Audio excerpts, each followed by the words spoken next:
happens when eHarmony meets Sports Illustrated? Andy Roddick found out firsthand a couple of years ago when he was flipping through the pages of the SI swimsuit edition, noticed our next guest, and had his agent set up a meeting between the two. After 2 years of happy dating, Andy Roddick and Brooklyn Decker were married in a private ceremony in April. And SI swimsuit model Brooklyn Decker joins us now on ESPN First Take. Brooklyn, thanks for joining us. Let's go back to the first contact that anyone had to you about Andy Roddick. What did you know about Andy before you'd met him? I mean, I'd obviously heard about him as an athlete. I'm a sports fan, but I never followed tennis, so not too much. So what was your first thought when you heard that he was interested in meeting you?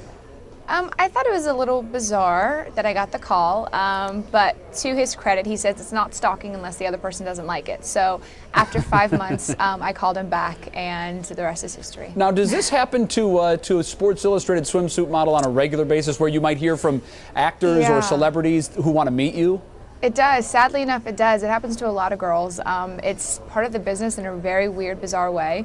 But yeah, it's quite common. And what was it about Andy that made you say, yeah, I'll take this meeting? Well, after a few months, my agent kind of convinced me to call him back and said, well, worst case scenario, you have a bad first date. And obviously, you know, it was better than that. So yeah, it was my agent's convincing to well, it seems to have worked out just well for the two of you. Yes. Obviously disappointing finals for Andy, right, as he lost to Roger. What is he like after a disappointing loss?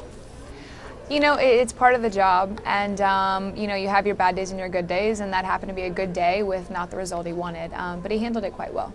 What's the one thing about Andy Roddick that most of his fans would be surprised to know? Well, I think for the first time people are actually seeing who he is as a player and as an athlete, and you know, someone that works really, really, really hard, and you know, he's just a decent, good guy. You got to give us something better than that, something more personal. Does he cry at sad Nope. movies?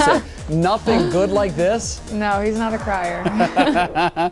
Okay, enough about Andy. Let's move on to you. Tell us about your name, Brooklyn. Unique. How did it happen? It's a very bad story. Basically, my mom's best friend had a horse named Brooke, and she loved the name. So my dad jokingly suggested Brooklyn, and my mom fell in love with it. So clearly my dad's not very funny, but my mom thinks it's great. So I got Brooklyn. And grew up in North Carolina. It's interesting because the Brooklyn Cyclones, they're a minor league baseball team, of course, here in the Northeast. And they just ran a promotion for pregnant women who agreed to name their daughters Brooklyn. I saw that. They got 2 free tickets to a game. It was Brooklyn or Cyclones, right? That's exactly right. So now no, but I thought it was lifetime tickets. You get 2 free season tickets for life. Okay. Right, exactly, yeah. Do you think that your parents should get them retroactive? I think so. I think my parents should get those tickets. Now, it's actually funny because Brooklyn's becoming a little bit more common. Apparently, last year it was the number 47th most popular name for babies for girls, I guess, in 2008. So it's becoming increasingly popular. So they might want to rethink that promotion. Yeah, you might have something to do with that, just a little bit.